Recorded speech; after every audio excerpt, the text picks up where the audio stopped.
And what is going on, everybody? Welcome back to another episode of the Designated Players and MLS podcast. We are back with part two of our League's Cup preview. If you didn't take in all 1 hour and 45 minutes of last Monday's episode, go back, watch that like 4 or 5 times, really get yourself familiarized with what we're talking about, then come back and watch this one like 6 or 7 times. We're here covering groups I through O. So that's the last 7 groups. Mainly Western Conference last time. So flip over to the Eastern Conference today, and we will cover every team. We're going to talk about their current form coming into the tournament. We're going to talk about players to watch and some new signings that they've made, along with so much more. This is going to be another really good episode. My name is Andrew. I am joined, of course, by the Cone Man over to my right. How you doing, buddy? I'm great. Obviously, we're already bringing the high energy for this one. Definitely Yeah. not fatigued from last night. It's Well, I mean, it was brutal trying to record that Friday after work. It went like 2.5 hours long. We didn't finish till like 10:30 at night. It was brutal. But now it is 1:30 on a Sunday afternoon, and we are ready to go. But before we do any of that, of course, it's Scarf of the Week time. Uh, I don't even want to ask you what you're rocking because I can already see it. yeah, you know this one. You've seen this one way too many times. I brought out the scarf for the future 2024 Leagues Cup champions. I brought back the retro Atlanta United scarf that It's I the had for OG, like the right? yeah, the one I had for like the entire first like 2 seasons. Yeah, because you refused to buy into what we were doing until we became massive. You're like, oh, now I'll jump on board. I mean, I think it's kind of weird that you call that the future 2024 Leagues Cup champion because I've got the future treble winners of Supporters Shield, MLS Cup, and Leagues Cup because these guys are making a run. That's crazy. I didn't know you had an Inter Miami scarf. Wrong side.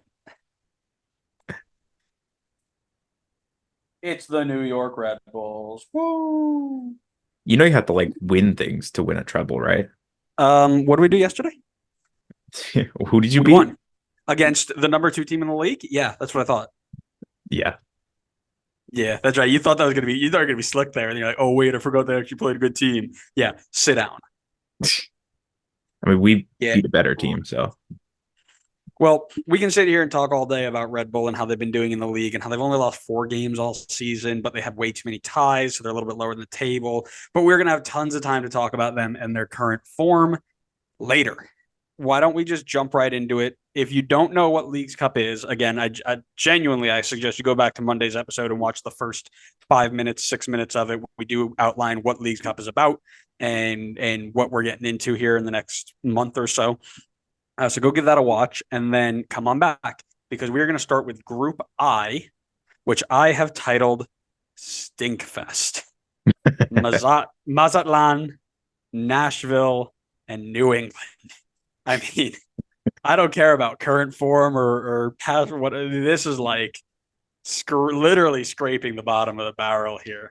No offense to any fan. I mean, they probably know it by now. No offense to any fans there, but goodness me, Connor, why don't you tell me where they are playing and some new signings that have come in? all right. So Nashville versus Mazatlan is going to be at Geodis. New England versus Nashville is going to be at Gillette Stadium in New England, and then New England versus Mazatlan is going to be at Gillette Stadium in New England. So 2 home games for New England, one for Nashville, none for Mazatlan. In terms of major signings, going to continue with the same theme as last time. Going to try to do winter 2024 and summer 2024. Any big signings, and for Liga MX clubs, I'm just going to try and name 2 people anyway, just to give some more context for them. But for Mazatlan, I have chosen Facundo Almada, who came over from Rosario Central. For Nashville, I went with Tyler Boyd, coming over from the LA Galaxy. And New England, I didn't find anybody that I thought would be classified as a big signing for winter 2024. In terms of summer 2024, nothing for Nashville or New England so far. And for Mazatlan, I've gone for Alan Torres from Chivas. Very good and much quicker than last time. I Yeah, like that. that felt better. No, that's great. So we will just dive in and start giving you your little blurb per team. We will start off with the Liga MX side in this group, Mazatlan. With only 2 goals scored and 6 against, Mazatlan sits 17th in the current standings of the Apertura, following a 14th placed finish in the Clausura. This team is poor, but they were the top of their Leagues Cup group last year, involving Austin, and then they were bested by Dallas in the first round. So looking to get farther than the first round this time. What is a player? Which player are you watching? Let me ask it that way. So I've gone for Gustavo Del Prete, who is, I believe, Argentinian. Actually, don't quote me. Yeah, Argentinian. Okay. The Argentine who spent time in Uruguay back in 2020, ended up at Estudiantes in the Argentinian League in 2021 and 2022, before coming over to Pumas in 22-23 season, where he had 5 goals, 3 assists.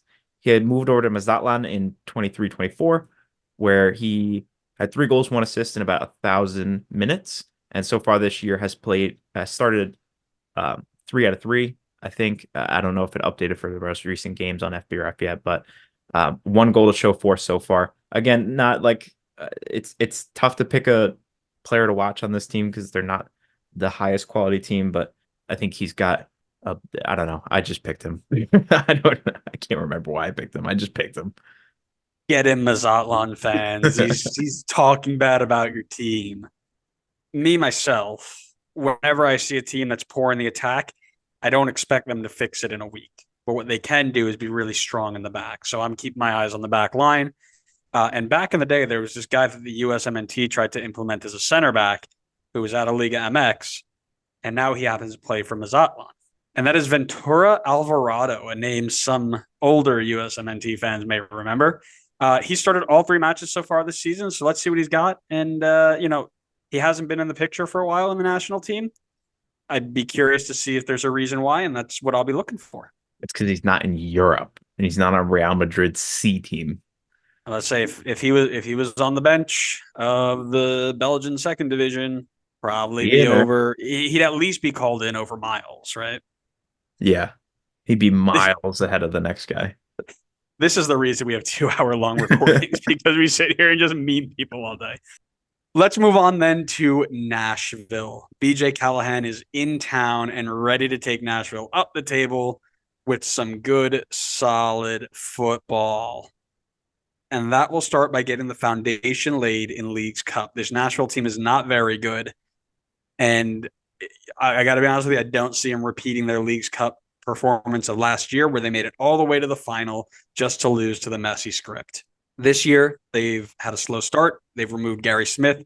They're currently just 1 point out of the playoffs, so that may have changed with last night's game. I haven't checked. There's got to be a couple people we can be watching here to help this team climb the table a little bit.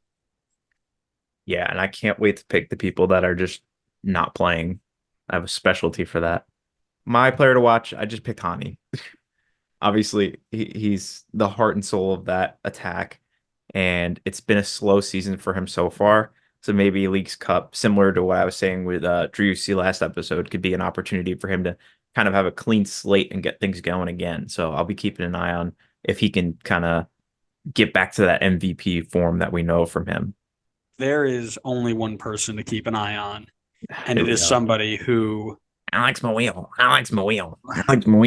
So again, I don't go for the obvious. We all know what the obvious is, and it's Alex Mawil, Sean Davis. You're going to go for the other Red Bull. You're going to go for Drew Yearwood. When this guy made his move from Toronto to Nashville on loan, we thought it was a nightmare of a move. This was like a year and a half, 2 years ago, I think. And ever since, he has just rocketed his stock up the charts, and that is the speedster Jacob Schaffelberg. After Copa America, his profile has been through the roof, and everybody who has never laid eyes on MLS is like, "Oh, wait, this kid might be good." Yeah, we figured that out late too, but not as late as you guys. So good on our level. This can be a really good way for him to show his skill set and attract more suitors. He looked really decent in Canada's Copa America. He's been really, really good in Nashville. Now, if he goes out against these Liga MX sides, helps this poor Nashville side make a deep-ish run, right? Get out of the group, get in a round or two before going get knocked out by a big name. I think he's gone at the very least next season if he chooses to leave. He says he's happy here, but everybody says that, right? So it will be very interesting to see how he does because I think he is being watched by a lot of people right now. He's been quiet this year in MLS. He's only got No. he's only got 3 goal contributions. Yeah, but it's not the goal contribution that we're talking about. It's the style of play. He's making things happen. He's just surrounded by like non-elite level. Like it's him and Alex Moyle carrying the team, and then there's this DP German guy who's like, "Oh yeah, I'm here." Like, step up, bro. What have you done for this team ever? I mean, like I can't even remember the last time you were half decent. Only one MVP. What a scrub. You could never. No, I kid. But seriously, like they're a really good showing out of him for a not so good team, and it'll be really interesting to see where he goes from that. And if we're continuing our theme of not so good teams, let's talk about New England. I'm really good at these transitions, by the way. Yeah. Bottom of the East, 5 points out of the playoffs, losses in their last 3 or 4. Top players injured. Caleb Wills' first year in charge has not gone to plan. They did lose in the round of 16 last year to Queretaro in PKs, but the 2021 Supporter Shield champions will look to turn their season around starting right here.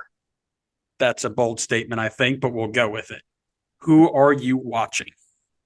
I'm going to go with the striker, Giacomo Vrioni, who has been very disappointing in previous years. And I think going into the season, we talked about this has to be the year where he steps up or you have to move on from him at this point. I think it's been a little bit of a hit or miss. I do think he's been playing better than he has in the past. Granted, that bar is pretty low. He's got 8 goals so far in about 1,600 minutes, which is not the best return, but it's much better than where he was before. So maybe he can kind of find some form again in Leagues Cup and get that confidence up and continue to score some more goals leading back into the regular season. But I think he's going to be a big factor for this New England team in the tournament. Well, don't worry. If anybody wants him to not do that, just let me know. Again, slide me some money. I'll put him in my fantasy team. Because guess what? I put him in my fantasy team this week. Didn't play either of the 2 games. Was he away on international duty? Was he hurt? I don't know. Nobody said anything. Like the MLS fantasy system is supposed to have like a little red dot when somebody's not available. Oh, they don't do that. They don't do that, which is ridiculous. But yeah, so if you want him to be really good, let me know, and I'll keep him out of my fantasy side. If you want him to fail, a little bit of an upcharge on that, but I'll risk my fantasy team for that, no problem. Well, it's good to know that he didn't play the previous 2 games because that means he's probably going to miss Leagues Cup now that I picked him as my player to watch. Yeah, well, somebody who I have a good feeling is going to be there because he's reportedly switching nationalities and was not called up to the Olympics is Esmir Bajraktarevic. This group's got a lot of injuries, especially in wide areas. Nacho Heel, Barrero's up and down, Chancalay out for the year. This Bosnian American is going to have to step up big time and give New England any sort of shot here. He was a really big bright spot. I think he was in the national team January camp, maybe it was. And we were like, oh, that January camp was terrible, but he looked really good. So I think it's going to fall a lot on his shoulders. Noel Buck will have a little bit in there. And I mean, they had a 16-year-old playing, we talked about Julian Hall and Kayvon Sullivan and all these people. They started a 16-year-old yesterday at left back, or maybe subbed him in, and he did really, really well from what I've read. Peyton Miller. So this is going to be a group that seems to be transitioning into the youth, and I think it's going to start with Esmir really, really soon. I mean, they've already kind of transitioned to Esmir. He's been playing a ton this year. No, I know. What I'm saying is like he's going to lead that group. You know what I mean? Like he's going to be the face of that group coming forward. I think that makes sense. Let's go ahead and do predictions then. You can go first because I'm nice. All right. So I'm going to go with the opposite of what you were saying before. And I think Nashville's deep run last season gives them some experience in this tournament and how to be successful. And I think they carry that in top of the group here. So I got Nashville at 1. I've got New England at 2. There was a stretch right after I made the prediction that I think they'll get into the playoffs outright, where they were starting to find some form again and win games and get points. And I feel like they've kind of reversed from that lately. The last couple of weeks, I feel like they've been kind of heading back towards the New England that was struggling mightily at the start of the season. So not sure which New England we're going to see, but I think there's enough talented players in here that they could get second. Plus, having 2 home games, I think, gives them a big boost over Mazatlan, who I have at third, because I just don't think there's enough quality in that team to outdo the burden of not having any home games. You in this home game thing, by the way, like I think it's going to be. I think it's going I to was be pretty editing the last, influential. and listen, you're not wrong, by the way. Like we saw what happened last year. A lot of the Mexican teams traveling didn't do so well. I get it, but like every single group I edited in the 8 last episode, you were like home games, home games, home games, home games. I Like genuinely we get it, bro. You love geography. Like calm down, go play GeoGuessr and leave us alone. Well, I just think I think it back to our like predictions that we do weekly, and like majority of the teams that we pick to win are the home teams. So that's kind of why I'm putting more weight on that. And that's why you're negative money. I'm up $250, right? Maybe you should have gambled. Yeah, I know, right? I have Nashville at 1, New England at 2, and Mazatlan at 3. But I will tell you that this is going to be one of 2 ways. This is going to be every game ends 0-0 and the winner moves on winning penalty shootouts, or every game's going to end 5-4 because the teams are all so bad they're just going to just run wild on each other. Like there's going to be no in between of like, oh man, this is a really tactical game. There's going to be like no hold barred, get in and just MLS 4.0 it, or oh my god, they can't put 5 passes together and we got to go to penalties after every single game. Like that's what I'm waiting for out of this, and that's why I think like I very easily could see Mazatlan winning the whole group because it's just going to be a dice roll at this point. They're all bad, but they're all kind of like even. You know, it's not like they're evenly bad. There's not like a good one, an okay one, and a really bad one. They're all just equally bad. Yeah. But the reason I went this way is because Nashville's defense is a nightmare. New England's defense is not great. So you should be able to take advantage of that. But when the other team only scores 2 goals in 4 games and conceded a whole bunch and didn't, they didn't show any improvement over last season either, it's going to be tough to take advantage of those, right? So yeah, should be interesting.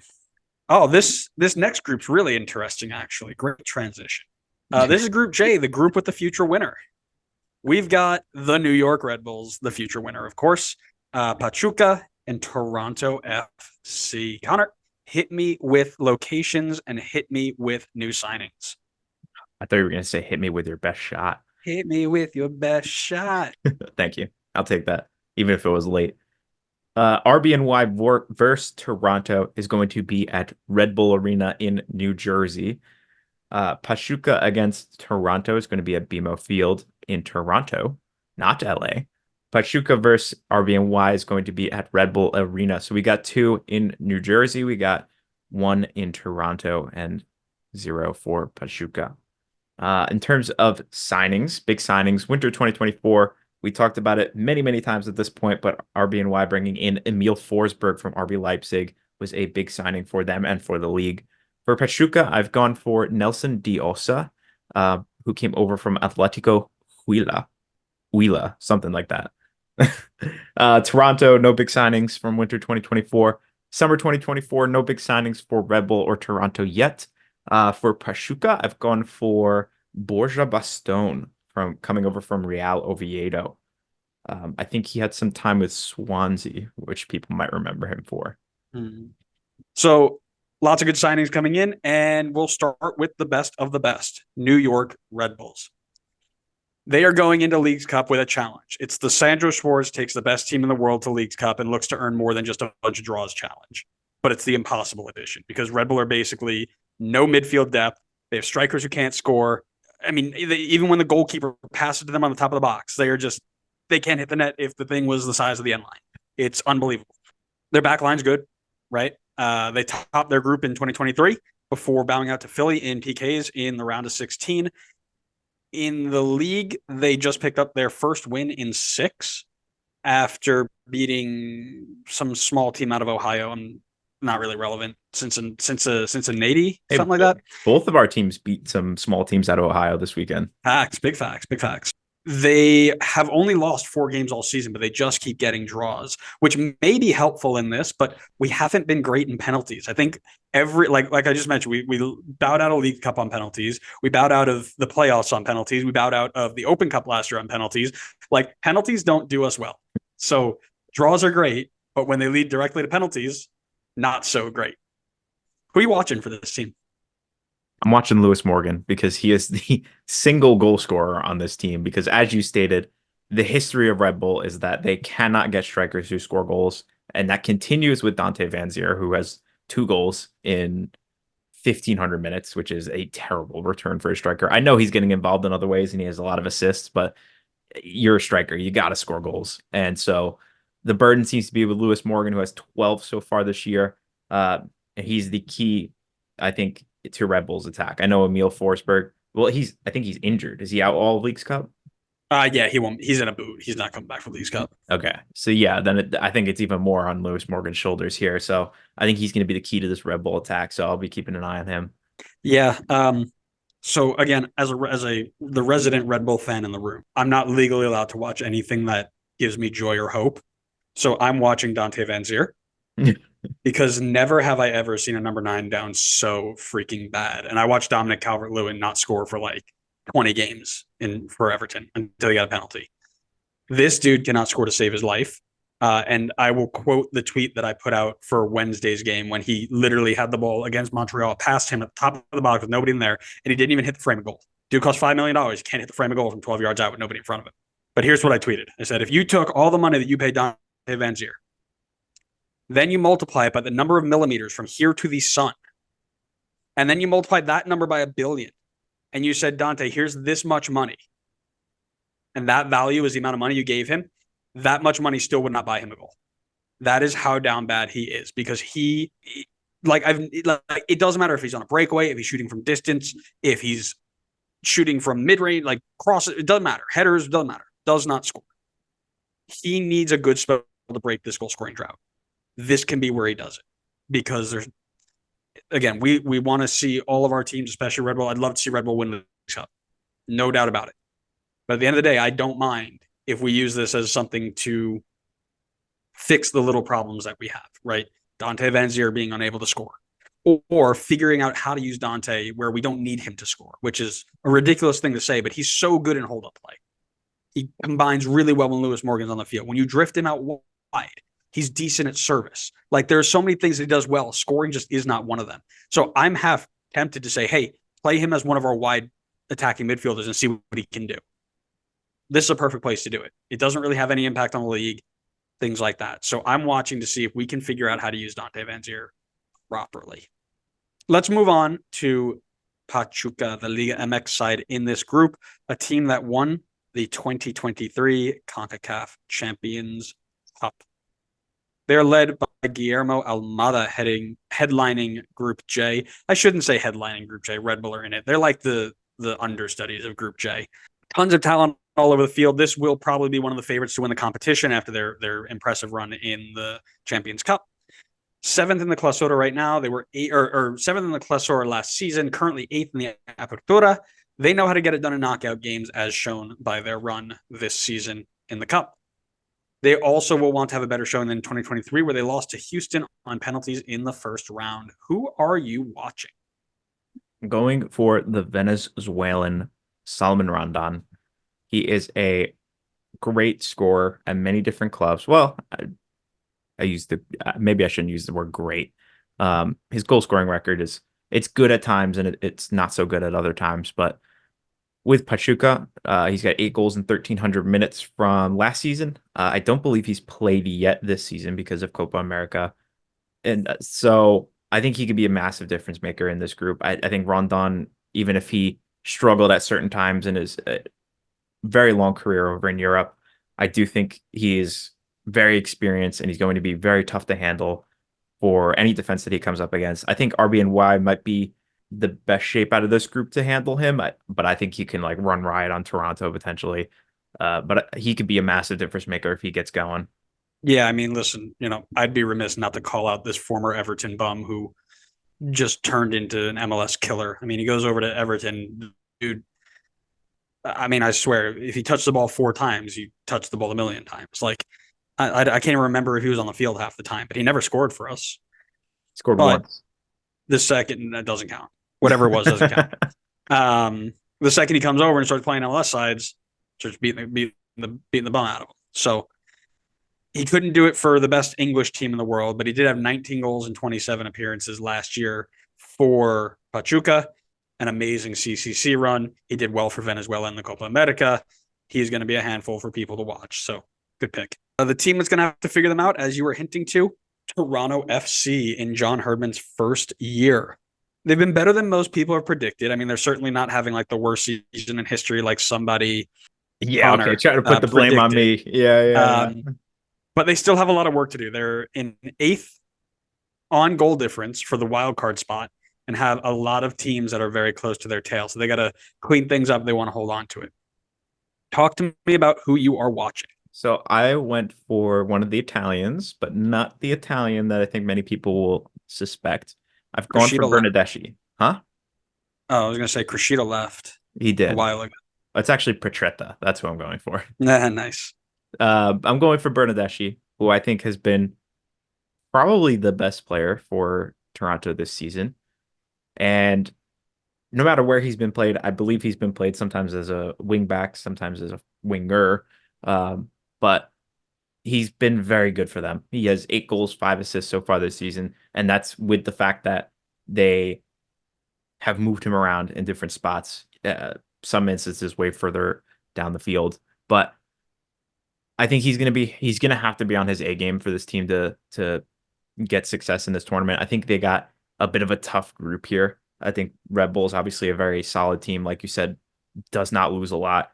And then Pachuca, I mean, we're talking about CONCACAF Champions League winners from literally this season. So 2 teams that they're going up against are really tough, and they're going to need the best out of Bernardeschi and Insigne in order to potentially get anything out of this group. Yeah, I was really shocked to see his positioning in this Toronto team, and then even more shocked to see his success in that position. Because, I mean, you've always thought about him as an out-and-out winger and having to do that extra bit of running. I thought he was just going to switch off, but Herdman's got him to buy in, which I think is really, really good. For me, maybe that's the way to go in the future, because the FCC did that with Barreal as well, and that worked out super well. Yeah, and we've talked about a while ago the difficulty from converting a winger to a wing back versus a straight fullback to a wing back, and you have to have the right person to do it, and you also have to have the right coach to convince people. Because I don't think it was a matter of talent with him. I think it was a matter of mentality, where he thought he maybe would have been too good for it, or it's below me. I wouldn't do that, because that was kind of the vibe he was giving off in his first season or so, kind of like I'm too good for this. So that's where I was more surprised with it, which I think is really good. For me, again, I'd be remiss not to bring in a member or a former member of one of my teams, and that is DEJ7 Derek Etienne Jr. And he hasn't been playing a ton of minutes this year. He started a slew of games recently and has 2 goals in his last 4, and he's playing more of a central role, according to Transfer Market at least. And I haven't seen a lot of Toronto just yet. So I'm interested to see if this fits his play style a little bit better and how he gets on in this new role. That's kind of what I'll be keeping an eye on, because there's nothing I love more than watching the former players that we deem not good enough for us going and being good for other people. Just makes me feel really great. So I'd love to see more of that. But one thing I'd also love to see is your predictions. Go ahead and hit me with it. I'm going to go with Pachuca at 1. I think their experience in knockout tournaments has been proven with the CONCACAF Champions League. I think they have a lot of quality in that team as well, led by Solomon Rondon. And I think they'll be able to carry that into a top place finish in this group. A close second, I've got Red Bull. I think their ability to avoid losses is going to be massive. It's going to be huge for the group stages, and their ability to at least get points in games that they may not necessarily deserve to get points in. And then I got Toronto last, which is a bit tough on them, because I think one of their specialties this season has been the ability to get wins and get points out of games that they had no business getting wins or points out of, which is a great thing to have for these types of tournaments. But I'm a little bit worried with the fact that they've only scored 1 of 4 penalties according to FBref this year. So that could be a that could genuinely, I think, be a factor in the group stages where 1 point can make the difference, and that could be winning a penalty shootout versus losing. As I mentioned, I'm not even remotely allowed to be excited or hyped or energized. So I've got Pachuca at 1, as you mentioned, just kind of the foam on the top there. They're the best of the best in this group, at least. Then I've gone with TFC at 2, and it's less about TFC at 2 and more about New York Red Bull at 3. As I mentioned, we have trouble scoring. We're not good in penalties. We're young. We have no depth. I mean, players are starting to step up, but I think somebody put it really well on Twitter yesterday. We are a rolled ankle and a cold away from playing Dante Van Zier as a number 6. Like that's how thin we are right now. And I reckon that this might be I don't want to say a throwaway tournament for them, but they need people to get healthy. They need time off to kind of recover and work on things. And I wouldn't be shocked if we start seeing guys like Bento Estrella, 16 years old, Steven Suerta, who's from the Red Bull 2 system, Omar Valencia, a left back from the twos who play for Panama this Copa. Julian Hall getting minutes. Like, really get the young guys out there, let them run out against the big boys, see what they can do, and then wrap it up for a month, get everybody healthy, and then push for the top. Push to keep the top 4 in the tournament. I wouldn't be shocked if that happens. Now, I don't think they're going to throw it away per se, but I don't think they're going to be too bothered if they get out. Yeah, I don't blame you. It's hard to put your own team in a successful position. Well, we'll have to see. We'll have to see if that happens, because we're going up to Group K, which I've called Red Bull Rival Group. We've got Atlanta, we've got DC, and we've got Santos. Give me locations. Give me new signings. All right, Atlanta versus DC is going to be at Mercedes-Benz Stadium in Atlanta. Atlanta versus Santos is going to be also at Mercedes-Benz Stadium. And DC versus Santos is going to be at Audi Field in DC. So 2 home games for Atlanta, 1 for DC, none for Santos. In terms of big signings for winter 2022, for Atlanta, I've gone for Bartosz Slisz from Legia Warsaw. For DC, maybe a little bit of a stretch. I know I have some bias here. I think he's a really good player, but I've gone for Aaron Herrera coming over from Montreal. I'm sure there's plenty of people who would say that's not a big signing, but I do think he's one of the better fullbacks in the league. So I think getting him was a good signing. And then for Santos, I've gone for Santiago Nunez, coming over from Estudiantes. In terms of big signings for summer 2024, nothing for Atlanta so far, but they have a lot of money, so who knows? Something could happen. For DC, a little bit of a stretch here, but they did spend like 1.85 million euros on I think, left back to bring in David Schnegg from Sturm Graz. And then for Santos, I've gone for Jose Juan Macias, who came over from Chivas. Yeah, so $50 million for Atlanta. There are rumors that Florian Balogun was sitting in the stands during their win against Columbus last night. Gio Reyna Atlanta is the front page of MLSsoccer.com. Get all the USMNT stars here. I mean, hook it to my veins, right? And now we get to put on our conspiracy hat and be like, oh, well, Arthur Blank paid X amount of money for the USMNT training facility in Atlanta. So now they're rewarding him by giving him some of our men's national team players for his MLS team. And everything's all connected and conspiracy, and we need to tear it all down and start over. And if MLS exists by 2026, we will never be a real footballing nation. Blow it up. I think you hit it on the head. I think you hit all your bullet points. All right, so let's start with the worst of the worst, and that would be Atlanta. The worst team in this tournament for sure. They've got $50 million that they're just sitting on. They haven't even tried to bring in reinforcement yet. Like, what a small club mentality, you know? Currently 12th in the playoff race, 2 points off of the line. Actually, no, they are 9th now, 1 point above the line after last night's game. Caretaker manager Rob Valentino does have his work cut out for him. He's got to be frustrated because even without those stars, the Giacomakis and the Almadas, he's still got talent to be competitive here. And they're in an easier group than they were last time. I believe they had Cruz Azul and Miami last time, which was tough. But they're going to be looking for their first Leagues Cup win. So talk to me about who you are watching and if I missed anything about the Atlanta splurge, if you want to add on there, because you have a little bit of knowledge on that team. Yeah, there's I don't know if I'm remembering the name right. I think it's Moranchuk from Atalanta, who's rumored to come over as well. I've seen heavy links there.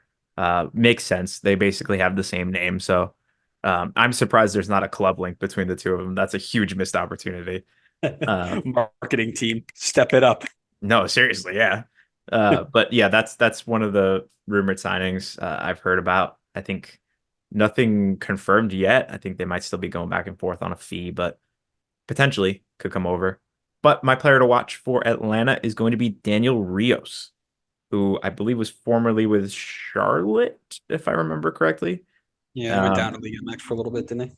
yeah, he's only on loan here. He is still with Liga MX, but he's been fantastic since he's come over.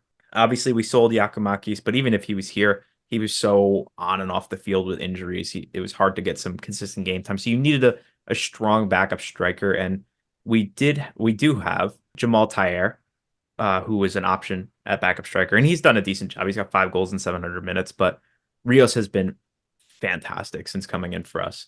And I think he has been a huge part in keeping this team remotely in the playoff chase. He's got 6 goals, 3 assists in 985 minutes. He has completely claimed that striker spot for himself. And I think he's done a really good job of stepping up with us losing Almada and Yakimakis. There was going to be huge question marks on this attack. So I want to see if he's going to be able to continue that form in the Leagues Cup, because this is a very, I want to say, doable group for Atlanta in terms of getting out of the group. So need him to continue that form. Player to watch for me is Saba Lobjanidze. You've got a couple of players, as you mentioned, Daniel Rios, who goes in there. You've got Zonde Silva at times and Thiaré, but for the most part, the guy who's going to be pulling the strings there is going to be Saba Lobjanidze. He gets on the ball. He does a little bit of the creative work. Does the hard work from the bit that I saw. Lots of really good running, lots of really good pressing, but I think the focus is going to be on him to be a bigger provider than he has been in recent games for Atlanta, because they just don't have anybody left. So it'll be very interesting to see what they can do. He's actually been much better in recent games. I think he's been picking up some form since we got rid of Almada and Giacomakis. Keeping it at that level is going to be important for him, for sure. Team that's going to need to focus on more than one player, DC United. The Scum are second team in this group, and first-year man Troy Lesane has them kind of right in the thick of things at the moment. Currently sitting on 26 points. They are in 13th, but they're only 2 points out of the playoff spot. It's very, very tight at the bottom. They're relying heavily on big man Benteke. I believe he's on 16 goals, and the next closest is 3. So if you're talking about a one-man show, it's Christian Benteke, and it's everybody else. They're going to need to create something a little bit more than just him to go decently far in this tournament. And they're looking to get past the first round after they lost to Philly on PKs last year, a common theme with this Philadelphia side. Who are you watching? So I went with Benteke because he is my version of Giacomo Vrioni, where every time I put him in my fantasy team, he blanks. Like literally, even double game weeks, I put him in 4 points at the end of the double game weeks. It's insane. Or a red card. He did get a red card for in double game week. So because there's no Leagues Cup fantasy, I'm assuming Benteke is about to pop off and go absolutely nuts this Leagues Cup. And with that in mind, he's gonna be crushing it for DC. But no, I think you summed it up pretty well when you were talking about how he has 16 goals and the next closest is 3. This attack is all relying through him. And if he's not on his game, then DC is going to be, in my opinion, I think they're going to be dead in the water, or it's going to be a very uphill battle if he's not on his game. Yeah, absolutely. And my player to keep an eye on, it builds off of that, right? As we mentioned, Benteke is massive. Next closest person is 3. That person is Christian Dejome, and 2 of his 3 came in the same game. He's also a yellow card magnet. Fun fact. I think he's got like 8 as a wing 9 now. Yeah, unbelievable. So somebody's got to step up. Jared Stroud's been doing all right. Dejome's been doing all right. I mean, he had one game where he broke out a little bit, but they just need to create something more. And that was Troy Lesane's problem with our group too, was we just never could find the right combination of who's going to support this cast. And DC's in the same boat. So that I'm watching to see, really what I'm watching to see is who steps up into the next role and is that like second focus player. And I picked Dejome for that. Let's go on to the Liga MX side then. It's Santos, but not that Santos, the other Santos, Santos Laguna, not the Neymar Santos. Liga MX side currently sits 16th in the Apertura and 15th in the Clausura last season. The new man in charge, Ignacio Ambriz, is trying to turn this ship around, but he doesn't really have a lot to work with. Santos is also looking for its first ever Leagues Cup win. Who are you watching? So I cannot pick an attacker for this team, considering they have 1 goal in 4 games. That's insane. Like, did Frank DeBoer secretly take over this team? I don't understand. So I have gone with someone that I mentioned before, Santiago Nunez, the Argentine who came over from Estudiantes in, I think, winter 2024. Hopefully I got that right. That's based off transfer market. So if it's wrong, don't blame me. But his defensive numbers in the that like scouting report on FBref, insane. Like his last 365 days, it's off. Like his lowest percentile is Ariel's one, and it's 88th percentile. Like he has been, at least numbers wise, really strong in center backs. The team still has conceded 6-4, which is not great, but at the same time, not the worst. And like I said before, I can't pick an attacker when they've scored 1 goal. Yep, I was on the same wavelength there in terms of where I was looking. 1 goal in 3 games, minus 13 goal differential in the Clausura with only 15 goals scored. They're going to need to tighten things up in the back, and that is going to fall on captain and goalkeeper Carlos Acevedo. He's going to have to be massive for Santos if they want to have any hope at getting their first Leagues Cup win. Right now, again, small sample size, but he does have the 4th highest PSXG plus minus in the Apertura. And that means he's going to need to keep that up if they want to have a shot against Benteke and Lobjanidze and Daniel Rios and co. The benefit for them is that this realistically isn't the strongest attacking group they could have been put up there. So they have a chance if they can, as we've talked about, just kind of hold out and make it nasty and win the mental game and the physical game. They've got a chance to get out of this group in 2 games. So what are your predictions for this? I'm probably going to regret doing this, but I've got Atlanta at 1. I like their ability to find ways to get results right now, even though we did have a rough stretch. And I talked about that when we were previewing the Columbus game with Krooniverse.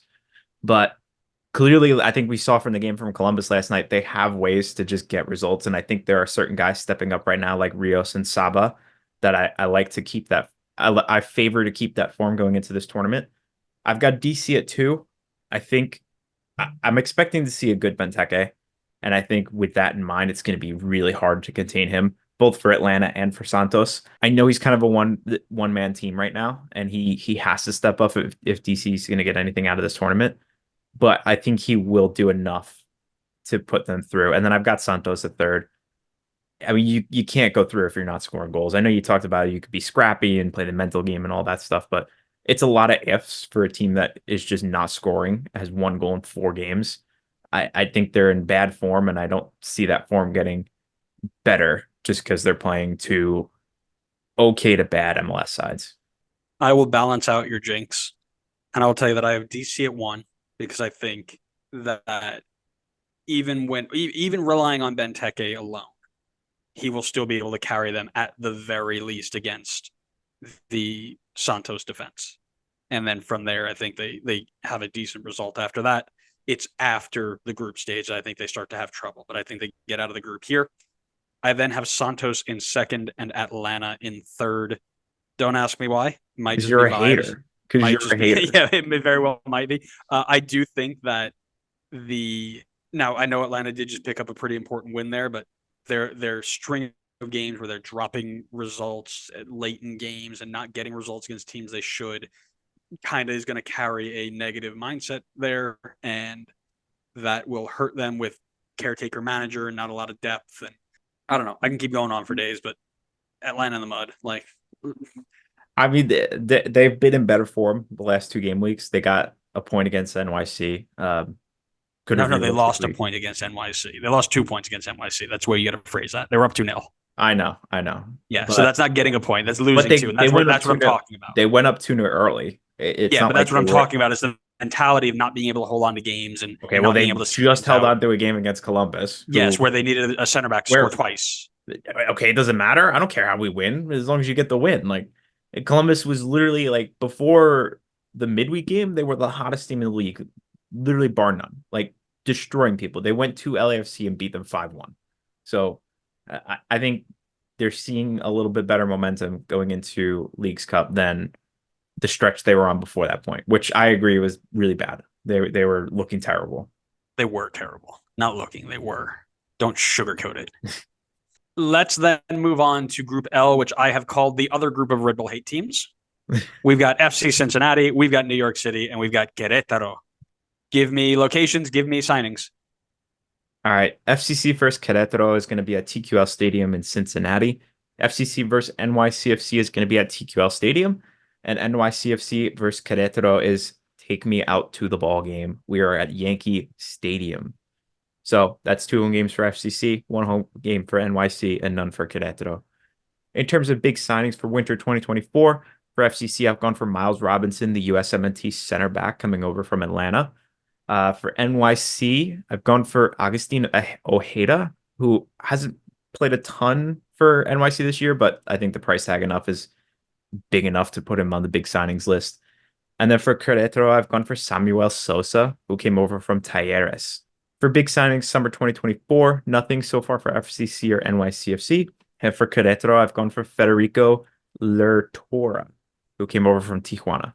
The other thing I'm not buying is this FCC to the moon nonsense after getting run by the New York Red Bulls last night. Pat Noonan's crew is having another solid year after their 2023 Shield run, even without the likes of Vasquez or Moreno, but they have been on a pretty bad run of form late. Still second in the East.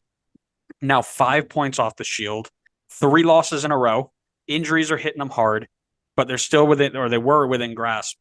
It might be gone now, truthfully, but they're going to want to have a better Leagues Cup run this year. They lost on PKs to Nashville last time around, and they are going to want to go a bit deeper in that because if you can't get the Shield, this is another pretty good way to get into CCC next year. So they'll want to make that deep run. So who are you watching for this group? Let me ask first, who's injured? Because I don't want to pick somebody that's just not going to be at Leagues Cup now. Why don't you do this? You pick them. I'll tell you if they're injured. I just picked Lucho. I picked Lucho Acosta. No, that's okay. Okay. Yeah, I mean it's the obvious one. If my stupid FBref would load, I could give you some more accurate statistics. But obviously this man is the heart and soul of this attack. He has been for years, ever since he came over, and he has continued. He has been the main part of the revitalization of FCC, and I think it will continue to kind of run through him. I think the team has been pretty good about scoring goals, and that I could probably check while I talk about it. But I think the issue has more so been the defense as of late. Yeah, 44 goals scored, which it's pretty solid. I mean, it's not the best in the league, but 33 goals conceded from them seems, again, not bad at all, but feels a little bit out of character for them. Usually they're very good defensively, and I think they were previously. But Miazga injury, and I think Robinson missed some time with Copa America as well. So the defense has been a little bit shaky and changing. So I think it's going to be big on Lucho to step up here and continue to get this team scoring goals, because if they're going to continue to be poor defensively, then they're going to have to score to make up for it. MLS 4.0 style. Well, that's exactly what I was talking about when I talked about injuries, because their back line is shattered right now. Miazga pretty much out for the year. Hagland out for the year. Robinson out for Olympics. Like, they're running with Kip Keller and Ian Murphy in the back. They played DeAndre Yedlin as a center back last night. I mean, it was they're all over the shop. So for me, that's why I also looked more attacking, and I'm going with Luca Orellano. The converted wingback from winger has been an absolute menace on the flanks this year, and I really want to see how he does against, hopefully, some more competition from over the border if they can get out of this group. I'm very, very interested to see how these guys do, because as we mentioned, this is going to be, you're going against New York City, which is pretty good in the attack right now, and a Querétaro side that is okay, not great, but lots of stuff to keep in mind there. So it's crazy how Luca Orellano, he's like a straight regen of Alvaro Barreal for them. Isn't it crazy? It was like a copy oh, paste. Yeah, they're like, oh, we're gonna bring this guy in and he's gonna be the replacement. And it was literally like, oh yeah, he's a winger, an Argentinian winger who we're gonna try and convert to left wing back, and all he does is the same exact thing Barreal did. Yep. So yeah, he definitely want to see what he does, because he's just been so good this year, and be very interested to see more of him, because I'll be watching a lot of these games. So let's head on over to the baseball diamond and talk about bum city population. These guys, it's New York City FC. The baseball club is doing fine, but they're not as good as New York Red Bulls. So, I mean, are they even really that good? Probably not, right? 5th place, they're one spot behind Metro. 13 off the Shield, 10 off the drop. Nick Cushing went from a seat that was burning hot at the start of the year to being pretty good, but he can definitely improve on the Leagues Cup performance of 2023, where they lost in the first round to Oh, that's right. The mighty, mighty New York Metro. Let's go. Who are you watching? With NYCFC, I feel like for the last maybe at least year and a half, maybe 2 years, we've been talking about how this team has been really missing a striker, someone to score goals for them. They have a plethora of wingers, like an insane amount of wingers, and they've had good number 10s, but they've been missing that guy to score goals since Tati has left. And I think they're starting to find that with Alonso Martinez, and that's my guy to watch. He's got 8 goals, 3 assists so far in 850 minutes. It's a very, very good return. Whenever I see NYC scoring, I see him getting involved the majority of the time. And I think he's going to be super important for them in this tournament because, as I said before, they have a lot of guys who can create very well, like Santiago Rodriguez, Hans Wolf. Yeah, tons of people who can create, and their problem has been scoring goals. And I think Martinez is going to have to do that for them in this tournament if they're going to be successful. No disagreements there. I think he's really, really stepped into a great role with that side. Begrudgingly saying so. He's really stepped up pretty well for them. My player to watch is highly rated English outside back Christian McFarlane, already scouted by Man City at 17 years old and likely moving over very, very soon. They've had a lot of injuries in that spot with O'Toole going down and Ilinic going down. I believe it was Ilinic who went down. But he's been getting a ton of time, lots of starts, and he can definitely raise that profile of his as he gets more attention. So just something to watch. He's looked good too. Like he doesn't look like he's out of place. He looked pretty solid. Now, City, by my memory, has been okay, not great over the last couple of games. So they drew to Orlando, they drew to Atlanta, they drew to Chicago. They haven't won since Montreal early July. So they're not in the best run of form. But this whole group seems to be not in the best run of form. But McFarlane has been looking pretty good in short bursts. For another team that's not in some great form, let's go over to Liga MX and talk about Queretaro, which was my favorite Liga MX side for like 22 seconds back in the day before I realized how hard it was to watch Liga MX. You mean for that hot second when Ronaldinho was there? No, that was the reason I picked them because of Ronaldinho, but he was long gone by that. But that was the time that Adam and I were just randomly picking teams like Forest Green Rover and this team and that team. We just started picking random teams. And then they had that whole like really bad fan containment problem that was a whole nother conversation. But Mauro Gurk is in charge, and he's been in charge since 2022. Looks to take this team of former MLS legends like Ake Loba, Ronaldo Cisneros, and Lucas Rodriguez to another deep Leagues Cup run after making it to the quarterfinals in 2023 before being bounced by Philly. In Liga MX, they finished in 10th in the Clausura last season, but they've started really poorly, 0-4 with a -6 goal differential, leading them to dead last in the Apertura this season. It's not a super stacked group, but who are you watching? Yeah, at first I had Federico Letora, who I talked about before, but I don't think I can justify putting a defender here when they've conceded 9 goals in 4 games. So I'm going to go with the other person I talked about, Samuel Sosa, who joined them in winter 2024 and made 11 starts for them. Somehow only played 662 minutes in 11 starts. That feels really low, but he had 3 goals, 1 assist in that brief time that he got to play with them last season. So far this year, he has started 3 of 4 games, 232 minutes, and has a goal and an assist so far. So while the team has been struggling mightily, he has been able to contribute despite that bad start. Interesting. Yeah, this was a tough one to pick, right? Like when you're dead last and not scoring a lot and doing that. So as we mentioned, when you're in it deep, you need to have somebody who's going to step up and say, we're going to come together. We're going to keep on the same good mindset, and we are going to push forward together as a group. So I'm looking to watch 30-year-old Kevin Escamilla, the captain of the side, according to Transfer Market, who will have a very big task on his hands to not only keep the team together defensively as their number 6, but also to find a way to keep them together mentally and motivate them for better performances out of this group, believing that they can get a result and move on and go deep in this tournament. It's not going to be easy. It's never easy. It's very easy to have positive spirits when you're winning games. It's very, very difficult to turn around a locker room of guys who are already demoralized because they keep getting beat down and beat down and beat down. So all eyes on the captain to see what he can do there. The other thing that's pretty easy for some of us, guys who are positive in the money line for predictions, are predictions themselves. So why don't you give me your standings? I'm going FCC 1, I back Lucho as the best game changer out of this group. He has had a ridiculous season so far. He's had ridiculous seasons in the past seasons. Even if the team is struggling right now, I think he could pull it off for them.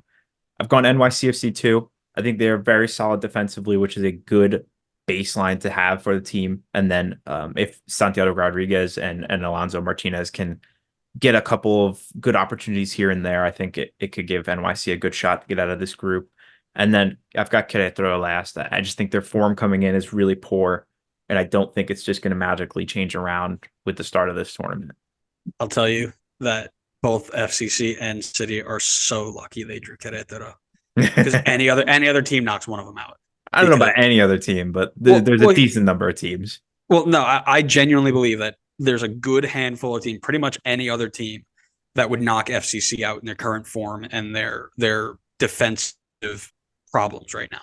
Like, genuinely, I watched them play, and they were just a defensive nightmare without Miles and without Miazga and without Haglund. But because they're playing Querétaro, I've got New York City at 1, I've got FCC at 2, and I've got Querétaro at 3. New York City has enough in the attack, especially when they're playing at Yankee Stadium, if you want to use the home game mantra, that they are going to be able to get results with that team. Matt Freese is still playing really, really well. He'll be able to keep them in games, and I back him in penalties. Again, I think FCC doesn't have to get by Querétaro, but probably gets beat by New York City. And then thanks for coming, Querétaro. Have a good month off, and we'll see you next year type of thing. Let's then move on to Group M, which I have titled, How Much Travel Can We Create for a 2-Game Group? You've got Atletico San Luis, who is pretty much in the middle of Spain. Middle of Mexico. Wow, they've really gone far away. They're really flying, right? No, they lost. You then have Montreal, who are the furthest north team, if I remember correctly, and then you've got Orlando, which is the furthest south team in the United States. So, yeah, let's just take them all and put them all in one big thing, because I didn't check it specifically, but this has got to be the farthest travel of any group like joint, because my assumption is that they're going to be playing games in Orlando and Montreal. So why don't you go ahead and tell me where they're playing so I can have that confirmed? Well, I can confirm that for you. As Orlando versus Montreal is going to be at Inter&Co Stadium in Orlando. Orlando and San Luis is going to also be at Inter&Co Stadium. And then San Luis versus Montreal is going to be at the Stade Saputo in Montreal. So stupid. Making them fly all the way out there. That's so stupid. They might have a gripe if they complain about that one this year. Well, and here's the thing, right? We can talk about Leagues Cup is fun. It's exciting. It is logistically challenged, to put it nicely. And I don't think anybody is going against that. That is pretty clear as day. So hopefully in the next coming years, they can figure that out. Talk to me about some new signings too. So for big signings in winter 2024, for San Luis, I've gone for Mateo Klimowicz, the young German coming over from Stuttgart. For Montreal, I've gone for Matthias Kokero, coming over from Huracan. And then for Orlando, I've gone for Luis Muriel from Atalanta. Big signings for summer 2024, nothing so far for Montreal or Orlando. For San Luis, I've gone for Cristiano Piccini, who's coming over from Sampdoria. All right, well then let's go ahead and jump right into Atletico San Luis.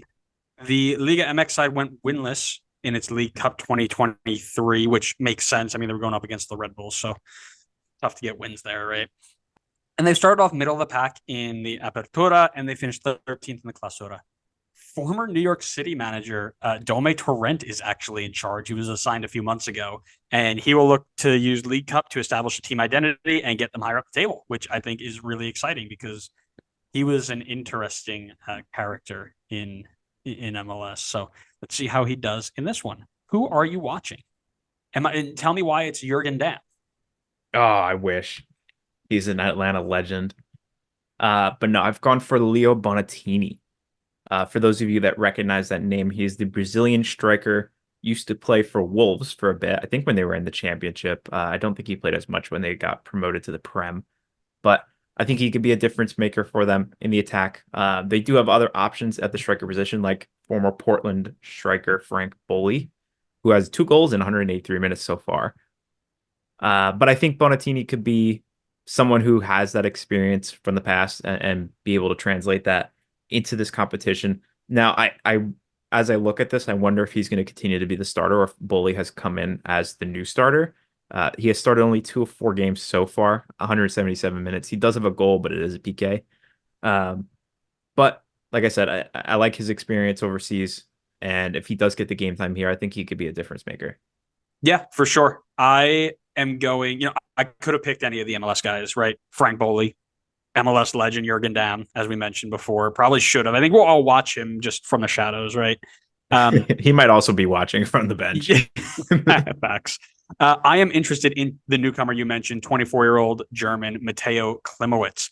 I don't know much about him, but a German in Mexico is a bit odd. I don't remember many of the Germans headed that way, I think especially like younger. Sorry, I didn't mean to cut you off. I think he's also Argentinian, so maybe that. Yeah, he was born in Argentina, so that might. Oh, okay, that'll make that sense. might make more. Yeah. Yeah, Yeah, that makes a little bit more sense. But 2 goals in 170 minutes so far, just one off of his total in 1,300 minutes last year. So clearly playing at a higher level than he has been in the past. So it'll be interesting to see how he gets on against, again, relatively poor back lines in Montreal and in Orlando. Okay, let's then move on to Montreal and talk about first-year head coach Laurent Courtois, who has Montreal kind of right in the mix right now. They're in 11th place. They've got 27 points, or one point off the playoff line. They're right in the mix of things. However, they did get grouped in their last Leagues Cup, and they really have been down since that 2022 run that took them 1 win outside of the Supporters Shield. So they really haven't gotten back into it, even with a little bit of investment monetarily. But they will be definitely driven to use this tournament to fix a couple issues with their side. Most pressing of all is their defensive issues. As previously mentioned, they've conceded 49 goals now in 25 games.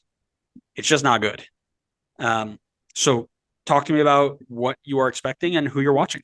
So the player I picked to watch is the one that I think we had both probably determined to be their best player last year, and that's Chonier, who has been playing a lot this year, but I think has been a bit quieter in terms of like the media attention on him. Not that there was a ton in the past. I mean, Montreal just doesn't really get a ton of media attention as is, but I think he was their best player last year, obviously, arguably, but he's going to have to step up and be their best player again if they're going to get anything out of this tournament. They've been in some bad form coming into this. I think they are on 5 straight winless with 2 draws and 3 losses. So they're going to need him to step up. They're going to need others to step up. It's not all on him. And I think he could be their kind of difference maker on a team where their difference maker isn't obvious on paper. Oh, I like that. And I think the person that I have picked is going to be one of those players who can step up and kind of help him out. And it's Jules Anthony Vilsaint or Vilsant, depending on how you pronounce it French-wise. He's gotten a little bit more time this season than I think most have expected. And he's performed better than many have expected. In just over 650 minutes per the last check that I had, 2 goals and 3 assists for a guy who I didn't even know was on the team this year, right? So he's gone through some time for missed injuries and things, but he's finally in a decent run of appearances. So let's see how he can be used in League Cup and if he can kind of elevate himself to the next level. And then we have Orlando. It's Oscar Pereira, who has turned this team around after a horrible start to the season, currently now sitting in 7th place with 34 points through 25 games. The 2022 U.S. Open Cup winners are flying high and will definitely want to see a better Leagues Cup performance this year, losing in the first round to Miami in 2023. That script got everybody, literally. Tell me why you got Orlando winning the whole thing and who you are watching. Definitely don't have them winning the whole thing, but they're led by the best foreign coach in MLS history. What do you mean? It's true. Look at him. He's turning this team around. Got them back in the playoffs again. Stop it. I've gone for a similar reason as I did Chonier with Montreal. I've gone for Facundo Torres, who, for me, at least should be Orlando's difference maker. He is the highly touted big name South American that they had brought in years ago at this point, who has been good, but somehow at the same time feels a little bit underwhelming. Like there's still more to see from him. He hasn't been quite at that MVP type level where I think the potential is there for him. And it's kind of continued into this season as well. So far, 8 goals, 2 assists in about 1,900 minutes. I think for one of your star DPs, you would kind of hope to get more out of that. I think that's been a theme for Orlando fans for a while now. But he does have 3 goals in his last 4 games, so a little bit better form here. I think he can help carry that into the tournament and try to be a difference maker for them, where like we know his potential can be. Yeah. I like Facundo Torres. I think he's got a lot of potential, maybe needs a couple more players around him, but I'm going to be watching somebody who should be helping him out, and that is Luis Muriel. With Duncan McGuire gone at the Olympics, the number 9 duties are split between either Muriel and Enrique, both of which are performing decently this season, but a good run of minutes for Muriel could get him into a nice bit of form and start contributing at a higher level for Orlando. I mean, you need him to kick off at some point. I mean, you brought him in not super expensively, but you need to get him firing if he's going to be on any contract. So definitely want to see if he can use this to elevate himself in this team at the moment. Let's then let me have you tell me, no beating around the bush, how do you predict this group going? Got Orlando 1, I've got San Luis 2, and I've got Montreal 3. No beating around Whoa, the he just bush. went out and did it. Rip the Band-Aid off. Yeah, I mean you said it. No beating around the bush. You did. I went straight through the bush.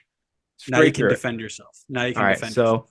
I've gone for Orlando at 1 because they're riding the hot hand. 4 out of 5 games unbeaten in their last 5, 4 of which are wins. They have 2 home games in this group as well. I think they're in much better form than they were at the start of the season. This is more so the Orlando that we were kind of expecting to see at the start of the season. So if that's this Orlando that comes into Leagues Cup, they're going to definitely be a threat, and especially in a very winnable group for them. I'm going to go with San Luis at 2. I think Dom Torrent we talked about him a bit in that foreign manager top 10 that we did, and he had good numbers when he was with MLS as a coach. So I back him to continue that form with San Luis. I think there are a couple of good, exciting players on San Luis that they can kind of ride to get some results in Leagues Cup. And maybe it's more so a fact that I don't rate Montreal coming into this, why I had them at 2, and why I have Montreal at 3, mainly because they're kind of in the opposite of Orlando, where they're coming in very poor form. 3 losses out of last 5, unbeaten in the last 5. Sorry, winless in the last 5. And I don't like the fact that there isn't like a game. Like, I don't necessarily see a game changer on their team. There's no Chicho Aranjo, there's no Lucho Acosta who can just step up and take over for a game where you just need to get 1 win out of 2, and you pretty much gifted yourself a really strong chance of going through. So that's why I got Orlando 3. Man's really taking his best ever player and saying, you bum. Yeah, it hurts to say that, but he's just not the same Josef anymore. Dropped a brace against Red Bull. That's not hard. Granted, one of them, of course, as you can guess, was a penalty. So, that's his only penalty all year, I believe. Yeah, sure. I bet you're tracking his stats. Yeah. I'd say FBref. They never lie. Yeah. That top 10 penalty takers of all Except time. for that episode. Yeah, that was so spot on. Yeah. This could go anyway. I mean, this is another group that is just equal levels across the board. However, I do have the same setup as you. I've got Orlando at 1. I've got San Luis at 2. And I've got Montreal at 3, all for very similar reasons. I think Orlando are in the good run of form, and they'll use that against some not strong teams to continue that. San Luis, you mentioned the head coach, Doma Torrent, but also the fact that they've got some decent players all throughout their team, right? Their ability, not just in the attack, but also in their central midfielders and their defensive midfielders and their center backs and their goalkeepers are all at a very decent level. There may not be a bunch of huge stars like a Tigres, but they're all at a decent level where they'll be able to compete. And then, as you mentioned with Montreal, it's just, if you're giving up 50 goals in 25 games, 2 goals a game in a 2-game series where your team is also not scoring more than that, it's going to be difficult to get out. So I've got them utilizing this break that they will get inevitably to fix a lot of things. All right, we've only got 2 more to go. This is going way faster than last week. This is Group N. and what I have called the ticket selling group. You've got Miami, you've got Puebla, and you've got Tigres. The 2023 Leagues Cup winner, the Mexican Giants, and Puebla. Sorry, The they know. disrespect to Puebla. They know where they're at. Stop it. Go ahead and give me locations of play and give me new coming signings. So this is actually a really interesting group in terms of locations to play. So I think partially because this is a group, one of the rare groups that has two Liga MX sides in it. But Tigres versus Puebla is going to be at Shell Energy Stadium, which is in Houston. Puebla versus Miami is going to be at Chase Stadium in Miami. And then the odd one here, Tigres versus Miami, you would think would be in Miami, considering the track record we've seen for all the other groups. But no, it's at NRG Stadium in Houston. So it's, I guess, a home game for Tigres. And then Miami has a home game. Oh, yeah, because they've got hub privileges. That's right. I don't know what that is, but so the big change from last year with, everybody complaining about the traveling and stuff is that the top 3 ranked Liga MX clubs are granted what's called hub privileges along with the champions. So the top 4, basically, that minimizes travel and rewards Mexican teams for playing in predetermined locations. Club America are playing through the semifinals in the state of California, which means San Diego and lower. Monterrey are in the state of Texas. So both group stage matches are in Q2, as we mentioned last episode. Chivas are in the state of California through the round of 32. So that's Levi Stadium in Santa Clara against San Jose, and then Dignity Health Sporting Good Park in Carson. And then Tigres have group stages in Texas. So they're going to get Puebla at Shell Energy, and they're going to get Miami at Energy Stadium. So there you go. That's your locations. In terms of big signings, Miami, they signed like everybody under the sun in winter 2024, but I'm going to go with the legendary striker Luis Suarez coming over from Gremio. For Puebla, a name that many will recognize, Lucas Cavallini coming over from Tijuana. And then for Tigres, I've gone for Juan Bruneta coming over from Santos Laguna. And big signings summer 2024, nothing so far for Miami, which is absolutely shocking. For Puebla, I've gone for Kevin Velasco coming over from Deportivo Cali. And then for Tigres, I've gone for Fernando Tapia from Queretaro. Yeah, so as you mentioned, lots of big names in this one. That's why it's a ticket selling group, and you are going to see packed stadiums no matter which team is playing where. But we'll start with the only MLS team in here, Inter Miami. The 2023 Leagues Cup winners packing a star-studded lineup, even though they're missing their leading man, Lionel Messi, through injury, will look to repeat their Leagues Cup feat in 2024, though in a much tougher group to start. Tata Martino runs it back, and he has a big task on his hands as he also plays a balancing act. Miami currently lead the Shield race as well, and they need to prioritize which they care about more. As mentioned, they're currently leading the Shield race, 5 points clear, but they are the defending Leagues Cup champs as well. That's a lot of pressure on these guys. Repeats are hard, especially in big tournaments like this. Who is the player you're watching? So I hope I didn't pre-podcast curse this player to watch here, but I picked Diego Gomez, who has missed a lot of this year with an ankle injury, but has been returning a little bit lately. He's been kind of in and out of the team again, but I did see a Tommy Scoops tweet today. I don't know if he tweeted it today, but I saw it today. No, it was yesterday. Okay. You're late again. Listen, I got a life outside of this. I can't. No, you don't. Of it. Where he has been rumored for a big fee with Brighton. So if that goes through, maybe he doesn't even play Leagues Cup. But let's just assume he does play Leagues Cup. I think he was very good for Miami before the ankle injury.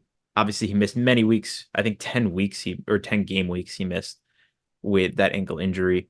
But he's back now, and he got a goal and assist against Toronto 2 games ago. So kind of picking up his form already. And so I will look to him in a team that has rotated so much this season with constant injuries and resting guys to step up and be a game changer for them while they're missing Messi for this tournament. Yeah. Again, there was 25 players you could have picked out of this team, really. My player is who I am calling maybe the player who is in the best form individually entering the 2024 Leagues Cup, and that is Julian Gressel. This year, he's got 1 goal and 9 assists in 24 appearances for Miami. 7 of those 9 goal contributions were in his last 8 games. This last game they played against Chicago was the first time in 7 games he didn't have, or in 8 games that he didn't have a goal contribution, mainly assists. So when you're talking about players like this guy might be individually in the best form as anybody else entering this tournament, which I think is really, really fun, especially when you're going up against some of the big names. So now you get to see if he can do it on the bigger stage. Yeah, just really, really excited to see what he can bring against teams like Tigres and Puebla.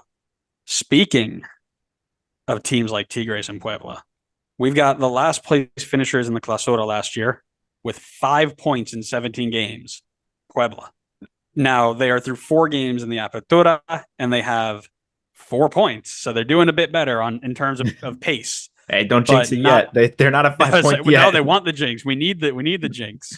There's a new boss in charge, Jose Manuel de la Torre, and he is in charge, ready to turn this group around, which would be very much welcome as they try to make it to the knockout rounds for the first time in Leagues Cup history. This very long and illustrious history of the Leagues Cup, as we know. Who are you keeping an eye on? I'm going for the man that we talked about before, Lucas Cavallini, the former Whitecap. He joined them in winter 2024, and in this season so far has started all 4 games for them and has 4 of the team's 5 goals. So he is going to be obviously relied upon heavily to score goals for this team. And for those of you that are new to the sport, you do need to score goals to win games. So that's not true. I guess technically it's not, because you could go through on 0-0 and win in PKs. But you won't get 3 points, and you want 3 points. He has scored 2 penalties this season, so I think we have to officially rename him Pukas Pavlini. I love it. Hook that to my veins. And I'm right there with you, right? I'm right there with Lucas Cavallini for all the reasons you just said. Mainly the guy who's red hot. I mean, I think you mentioned 4 of the team's 5 goals. Is that right? Yep. So he is scored in every game so far this season, I think. Is that probably what that turns out to be? But 4 goals in 4 games, regardless, is a red hot start. And he's going to be a handful for these back lines. They will have to deal with him in turn. But I'm not super worried about the 2023 Campeones winners, the 2020 Champions Cup winners, Mexican Giants against MLS Giants. It's Tigres. I can't wait to see them play. They are always a good joy to watch. They've got one of the strongest sides in this league and this tournament and this confederation. And I mean, you put them up against any side in the Americas, and they're up there. And they are led by the former Chicago Fire boss, Veljko Paunovic, the guy who couldn't get Chicago even remote. I think he was part of the 2017 team that got to the playoffs, but other than that, not so hot. But 2020, as I mentioned, 2020 Champions League winners, 2023, they called it the Champions Cup, but it wasn't this Champions Cup, it was a different champion, like Mexican Champions Cup, I think. However, they had a relatively disappointing League Cup showing last season. They lost in the round of 16 to Monterrey. They will look to do a little bit better that time around. Who are you watching? Going for the MLS killer, Andre Pierre Gignac. The man is 38 years old.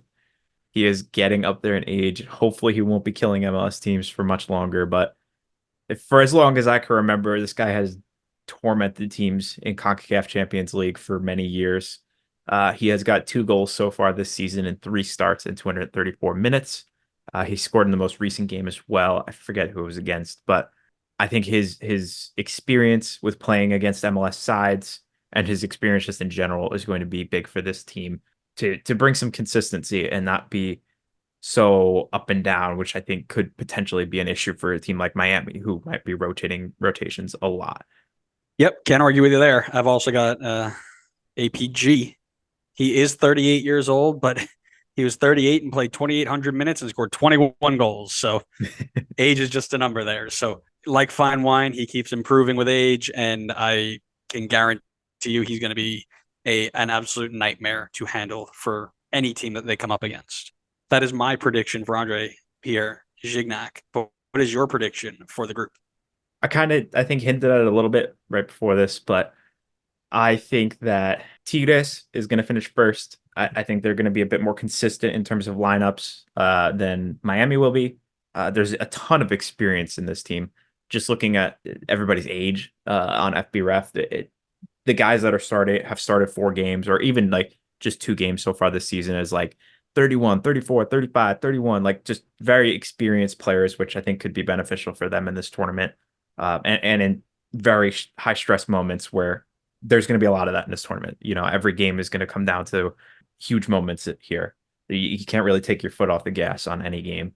I got Miami at 2. They just really like, despite the fact that they rotate the team so much, they always find ways to get results. It's probably a testament to what Tata Martino has been doing there, but it doesn't matter who they bring in. Somebody finds a way to get the job done, and they continue to win despite the fact that they've been without Messi for a while now.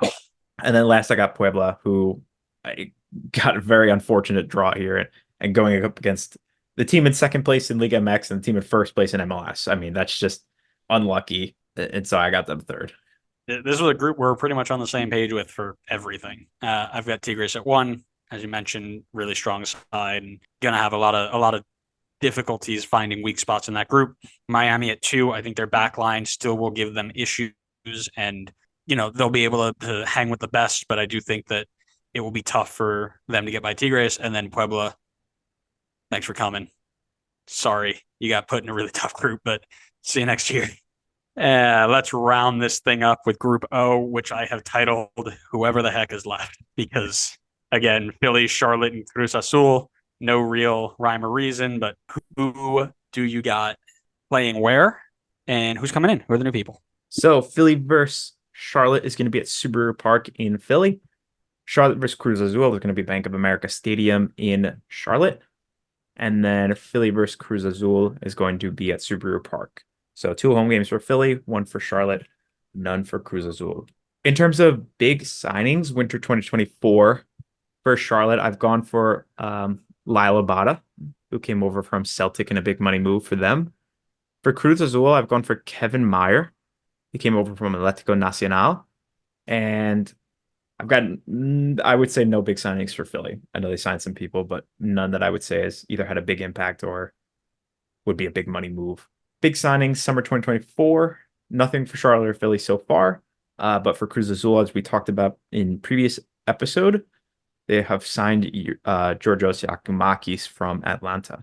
All right, so then we move into Charlotte, where Dean Smith has revolutionized the side in his first year, making them a defensive unit. 6th place in the East right now with 27 goals against in 25 games. Very impressive work for a side that really needed a culture shift after starting off and firing their first ever manager in like 6 weeks, and then having an Italian come in and nobody really liked him, and a whole nightmare. But a really good change over the first year. And then a good run in Leagues Cup last year saw them get out in the quarterfinals to the Messi script. They will either want to repeat or improve that this time around. I think they're in a good place to do that, at least defensively. Who are you keeping an eye on? I've gone for the goalkeeper, giving a little goalkeeper love for Christian Kalina, who I think has been very, very good this year. As you talked about, the team has turned into one of the best defensive teams in this league, and Kalina has certainly played a big part in that. He has a 75% save percentage, 36% clean sheet percentage, but most importantly of all, a 7.3 PSXG plus minus. I do believe he overtook Freese and is now, or he was number 1. I don't know if that changed with the most recent games this last weekend, but 7.3 regardless is super, super high. He has been, at least on paper, statistically, so good for them. And will have to continue to be good for them in this tournament, especially in an opportunity where a goalkeeper can be an absolute difference maker for teams. I like it. Always love a good bit of goalkeeper love.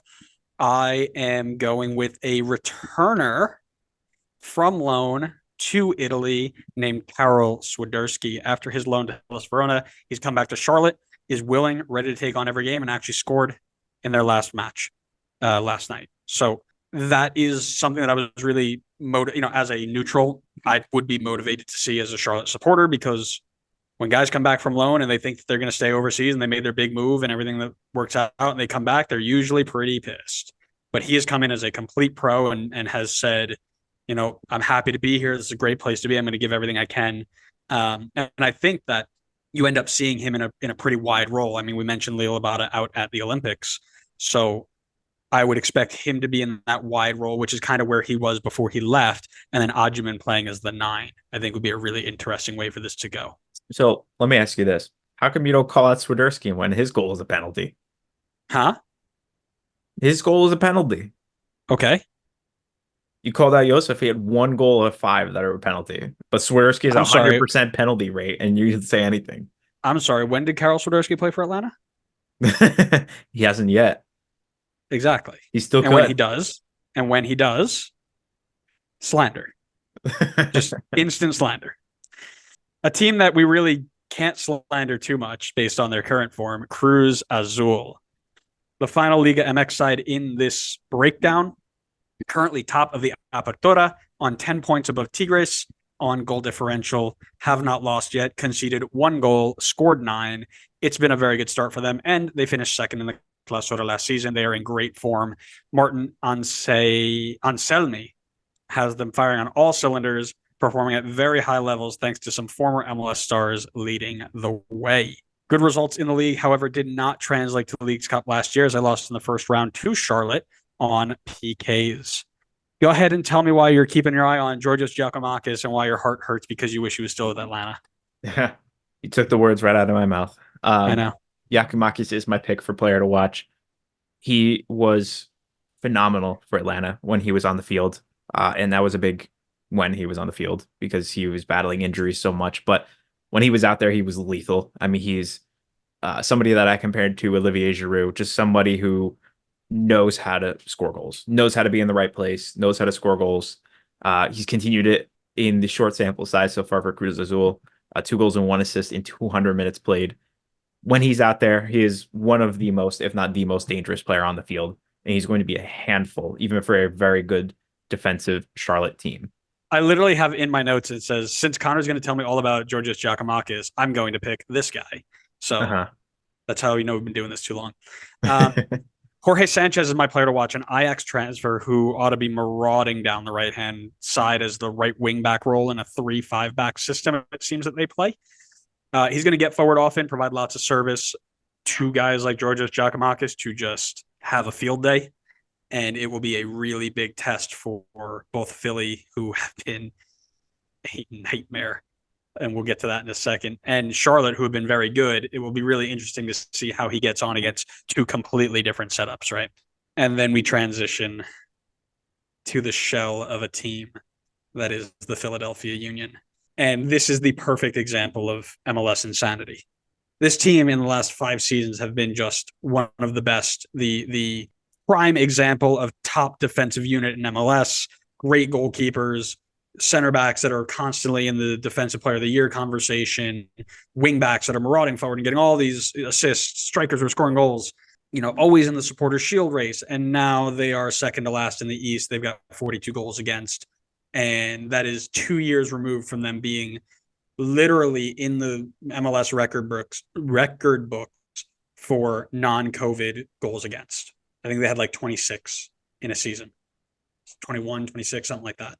They've got a lot of work to do if they want to repeat as the 3rd place finishers like they did in 2023. But it's going to be a tough go of it. Connor, who are you watching in this tournament? So I have gone for the man who has stepped into the place of Julian Carranza. I have gone for Ty Barabo, who has been unbelievably red hot lately. I think he was here last year, but I don't think he played much. I don't know if he might have even been out on loan. But since having his opportunity with Philly, he's got 4 goals in the last 3 games, including a hat trick against New England. I think he's done very well to step in when he's had his opportunities here. He also scored 2 goals against FCC a little bit while back. So I think they're really going to need to rely on him to score goals and to continue to be hot, because it seems like when he is on his game, on his day, he is unplayable. So if we get that version of Ty Barabo in this tournament, then Philly could have a legit chance in a very tough group. All right, I'll be that guy. The obvious player to watch is Kayvon Sullivan, right? I mean, the guy that everybody's watching, Man City and everybody in England and everybody in the world. The guy that proves that MLS is a garbage league because they play middle schoolers. Yeah, but don't bring up any other players because those players are 2 years older and physically fit and can compete. This guy was just there for record stuff, which sure, but like, did he look out of place when he stepped on the field? No. He had a couple of bad touches because first appearance ever. Didn't look out of place. Anyways, 14-year-old wonder kid, already on a 4-year pre-contract with Man City, broke the record for youngest ever player in American sports, American team sports.